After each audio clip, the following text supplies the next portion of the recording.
I've never really liked the word Nollywood much, and I've spoken about this publicly because in the year 2002, a journalist called Norisipsu Onishi, a Canadian, decided to name our industry Nollywood.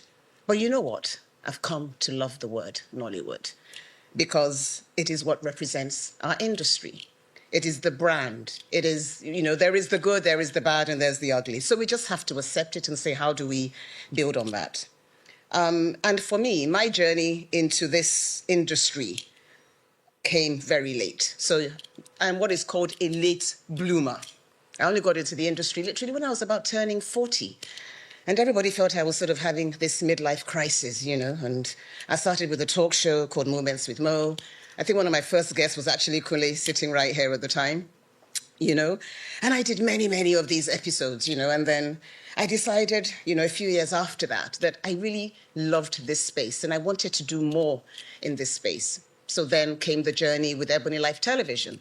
I had to sort of take myself out of my comfort zone, and we moved to Calabar, Studio Tinapa, working with the governor at the time, Governor Leo Limoki and his amazing wife, and we set up shop in Calabar. Even at that time, Kule, you did a few TV commercials for us, right, that we launched the channel with.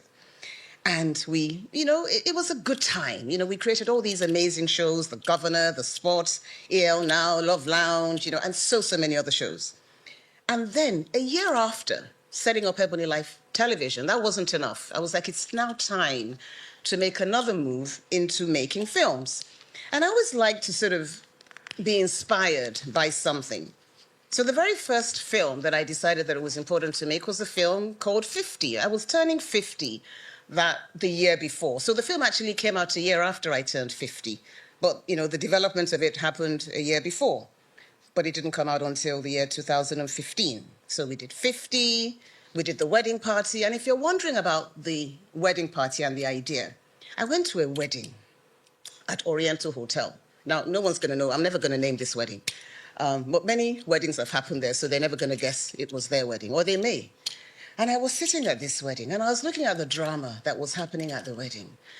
There was the ex-wife, there was the girlfriend to the boyfriend of the groom, and there was all this drama at this wedding. And I said to myself, when I left that hall that day, I got into my car, and I always write myself these notes, and I said, we have to definitely make a film about a wedding. And that's literally where the inspiration for the wedding party came from. And 50 was me turning 50. So for me, my journey has been very much inspired by my personal dreams, my personal aspirations, what I'm going through at that particular point in time. So that really has inspired me a lot to inform a lot of the programs and the projects and the things that I do. I think it's about identifying what are those white gaps that we find in our society, whatever industry you happen to be in, and tap into that. So even going back into when I started Moments with Mo, very much for me was about, let's create a talk show that can showcase the best of us across the continent. And I took the idea to DSTV, and they said, go look for a sponsor. And then one story led to another. So we took our journey into film, right? And we were, I think EbonyLife, films, the first film 50 that we did came out at Christmas. And we were very concerned at the time, with film one, that should we bring out this film at Christmas? And I said, listen, we have nothing to lose. Let's go out there and let's see if a Nollywood film can sit side by side with a Hollywood film. And we took this ride. And lo and behold, we had a massive premiere at Eco Hotel, and it was anybody was there. And 50 did some decent numbers. And then from 50, as you know, we went on to do all these other films. But then COVID struck. And around the time that COVID struck was the time that I had just built EbonyLife Place. What a time to build, huh? You've just opened a place where you want people to meet, and people are being told that they can't meet. And I thought, my God, this is just the end of my life, And you have these private conversations with yourself, and you still have to go out and put on a beautiful smile every day, like, it's all going to be okay on the day, So we opened EbonyLife Place, and at that point in time, the last film that we did coming into cinema then was Your Excellency, which was directed by Funke. I said, Funke, I know you can direct. I think you need to start directing. And she directed and she starred in the film. And at that point, Netflix was then making its way into Nigeria. And they were like, Mo, do you want to work with us? And I thought, you know what? I've done this meet and greet for 5 years. I'm tired. Let me take a break. So Netflix came along, and over the 5-year period, we've done 10 projects with Netflix. Oloture the film. Oloture the film was actually meant to go to cinema, so it was already made. And then COVID struck. And then, we did a deal with Netflix, and they licensed it from us. So that was the very first project. No, 50 was the first project. Then Oloture was licensed. Then Oloture the series, Castle on Castle Season 2, Eleshin Oba, Chief Daddy 2, A Sunday Affair, War and Revenge, Baby Farm, Blood Sisters, and Blood Sisters 2 is coming to you really soon. Now, I think it's important to also, as we look forward to what's going to happen in the next decade, we have to say to ourselves that how do we as a country, how do we as a creative economy in Nigeria, how do we fit into the global space? And I just want to share with you some work that we have done in the international space. Now, we've probably had more announcements on international projects than any other Nigerian company. We've signed deals with Sony on Dahomey Warriors and Crude, AMC on Nigeria 2099, BBC Studios on Reclaim and Ada Esther Johnson and Dada Safaris, Westbrook on Are We Getting Married, Will Packer on The Hush Puppy Story, Stars on Queen Nzinga, Macro on The Good Father, Idris Elba, Death on the Isle, which is not just a dream, it's another project, Disney with Stella, and Netflix USA on Shade Goes to Hollywood. Now, I have, in this 10-year period, signed all these amazing deals and made all these announcements. And we have to say to ourselves, as a country, that why have none of these been produced? I can tell you categorically that money has been spent by international organizations, by these studios that I've mentioned, on the development of these projects. But you know what? Most of them don't have their own platforms. The process is that, you send a project idea to an international studio. They're like, okay, we like the idea. Then it goes into development. They fund the development. They find the writer. This takes months and months on even deciding on what, the writer, what the deal with the writer is. Believe me, the contracts are just absolutely mind-blowing. But the point is that you do eventually get into development. And then it has to go out to a streamer. And, just to give you some data, UCLA Hollywood Diversity Report of 2025. Now, when it comes to behind the scenes, the creation, 91.7% of top streaming shows were created by white creators. The gatekeepers, white men alone, created 78.9% of all top streaming content. So to make reference to what Okpe was saying about how do we grow, how do we scale, you have to understand that in order for us to scale, we need to understand what's going on in a global space, not just limited to Nigeria. So if 91.7% of top streaming shows were created by white creators, so are we saying that obviously the other 8% was created by black creators and so on and so forth, right? So all these shows that I've reeled off to you have been developed, have been pitched to streamers in America.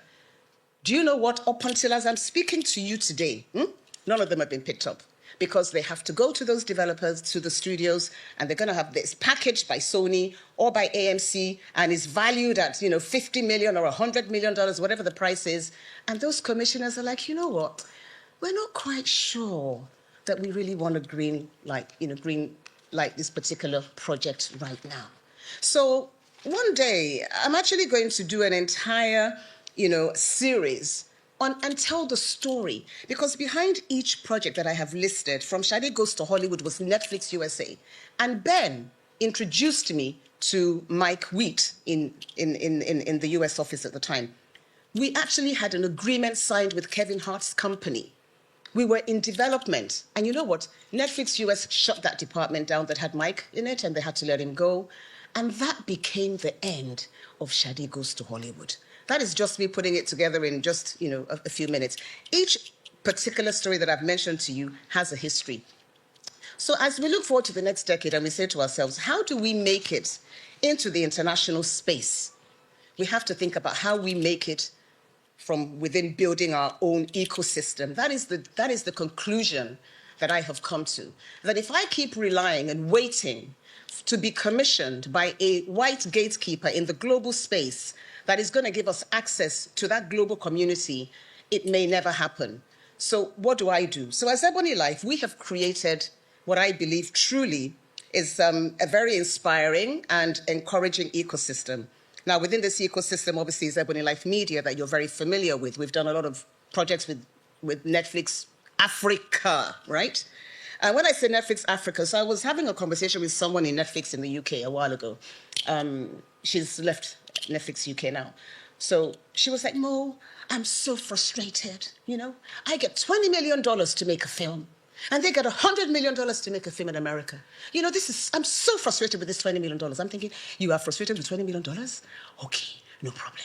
But just to show you the comparisons between what a UK person is saying on being frustrated with being given a $20 million budget to make a film and her colleagues in America getting $100 million, it just shows you that, the market is very, very volatile and business decisions are made around, what works in every single territory. And what works for Africa doesn't necessarily work for the UK or Spain or Germany. They've all got different budgets that they're working with. So what do we do as EbonyLife? We're like, okay, let's build our own, ecosystem. So of course, EbonyLife Media, we're doing all our local productions. We're going back into cinema in December with, The Secret Lives of Baba Segi's Wives. I've been out of cinema for the last 5 years. But you know what? It's maybe time to take a trip back to the cinema.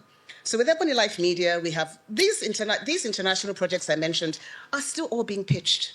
Maybe one fine day, a commissioner will wake up and say, you know what, I think it's time to do this particular story. Because as you know, people move around, the industry is very, mobile. So for me, EbonyLife Media is on a journey. And that trajectory is that we must keep focusing on, let's create local for a local market, but then let's also see how we can get into a global space, because we can only really scale and start to make serious bucks if we do break into that global space. Then we have the EbonyLife Creative Academy. We've always thought, prior to getting into the world of media, I was a HR practitioner for many, many years. So, training and development and capacity building has always been really a huge part of what I've loved. And I said to the governor of Lagos State at the time, when he was coming in for his first term, please, if you do, I was part of the transition committee, I said, if you do get in, please, training and development is going to be key. He kept to his promise. So far, we've done about 2,000 students, we do 500 students a year. Our numbers are limited. A lot of people are quoting, we've trained 50,000 people. That's fine. But the method that we follow is strictly classroom. There's 15 to 20 people in a class. You're getting first-class training. You're making a short film at the end of it. And a lot of people in this room, I'm sure, you've probably engaged someone from ELCA on your team. So that's the quality of the work that we do at the EbonyLife Creative Academy. Then, of course, distribution. We have EbonyLife Cinemas. We have EbonyLife On that we relaunched again in November of last year. It's going to be gradual, that growth, in terms of how do we grow and scale. But I can say, for starters, that most of the people that are even subscribing to us and paying £3 a month are actually based in the diaspora. I want to say a big thank you to Zenith Bank that actually, took on board 50,000 people when I went in and sold the idea to them about this being more than streaming. So again, for us, it's about what are the corporate clients that we can bring into EbonyLife On Plus all of you that I hope will subscribe to it. There's EbonyLife Place. We've opened Lagos. I hope most of you have visited EbonyLife Place, Lagos. And London will soon open. And London, for me, is a dream come true. I was born in London. I think it's important for us to have a place that we can call home. Yes, I know that we do have the Odeon and many other people around, are going to different parts of the UK and even outside of the UK for their films to be screened. But this is a permanent home now in London for all of our films, where you don't have to beg or borrow. It's there for all of us to use all the time. The Afro Film Fund. Now, the Afro Film Fund is a journey that I've been on for 3 years with the IFC and the AFDB. And I do hope that by the end of this year, we will complete this fund and it will go live, and our industry will have access to funding. Now, we are looking at projects ranging between $2 million to $8 million. Now, a feasibility was done with a big fancy firm in the US to ensure that this was going to be feasible. In the process of all of this, I'm happy to say that we signed a deal with Sony Pictures Releasing to release these films that will be made by the Afro Film Fund. Because the reality is that we can't create a fund. We can't fund films worth $2 million or $8 million and not have a distribution outlet.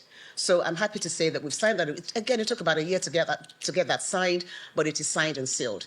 And as a test case, Baba Segi is also likely to be the first film that will be distributed by Sony under this relationship. If the film is well made, if it lives up to their expectations, I need to put that in there. We've got to make sure that it's done right. And if it is done right, it's most likely that Sony has said, we will distribute this film. Now, another thing that I've also done that took me a couple of years, or took my team and I a couple of years, was the Hibiscus Finance Company, registered with the Central Bank of Nigeria as a finance company specifically for this industry. Now, it is not up and live yet. We recently just got approval from CBN for the license, to get the actual license. The next stage now is to find partners that are going to be ready for us to be able to do a combination of finance/grant. So we're just busy building that right now. But in all of this, it is to say that my passion, listen, I'm 62, guys. It's all about you guys and the next generation. For me, in the next 5 years, I want to be in Barbados or the Caribbean somewhere taking a holiday, right? And maybe make one film a year and know that, I'm done. So whatever we're building, it is for this industry. It is for all of you, from EbonyLife Media to the Creative Academy, to EbonyLife Cinemas, to EbonyLife On Plus, to EbonyLife Place. The Afro Film Fund when it goes live, and the finance company when it starts to be able to say, we can finance certain projects, So for me, I love filmmaking. I love telling our stories. I was born in England, and for many, many years, the look and feel of what you're told about who you are just used to irritate the hell out of me. And I knew that rather than just complain, do something about it. And we as an industry have to do things about the things that we feel that there is a problem with. We can't leave it to outsiders anymore to do that building for us. We must start within and then build and collaborate. And collaborate. Collaboration is the way forward. It's something I've done in the past, and I will continue to do it as we move forward. And as I've often said, let's think it and let's do it. Thank you for listening.